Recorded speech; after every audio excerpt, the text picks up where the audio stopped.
అయినా బస్సు అయినా tyre puncture అయినా లేదా అడుగు భాగాల్లో ఏదైనా మరమ్మతు అవసరమైనా వాటిని లేపాల్సిందే. ఇలాంటి పని మామూలుగా అయితే మనుషులు చేసేది కాదు.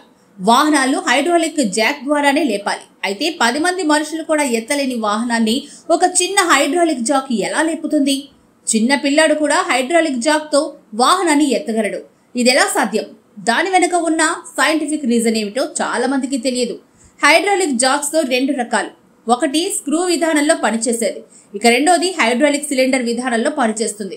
స్క్రూ విధానంలో పనిచేసే జాక్ సిలిండర్ హైడ్రాలిక్ జాక్ లో రాడ్ తిప్పే కొద్దీ సిలిండర్ లో ఉన్న ఇంధనంపై ఒత్తిడి పెరిగి ఆ ఒత్తిడి నలువైపులకు చేరి వాహనాన్ని పైకి లేపుతుంది. దీనిలో మనం ఉపయోగించే ఒత్తిడి 5% మాత్రమే. మిగిలిందంతా పాస్కల్ సూత్రం ద్వారా సిలిండర్లోని ఇంధనం ద్వారా జరుగుతుంది. స్క్రూ జాక్ లో బరువును ఎత్తేందుకు ఉపయోగించే ఒత్తిడి 10 రెట్లు అధికంగా పెరిగి లిఫ్ట్ చేస్తుంది. స్క్రూ తిప్పడం ద్వారా మనం ఉపయోగించే శక్తి 10 పెరిగి పనిని సులభం చేస్తుంది. ఇది జాకీల మహిమ.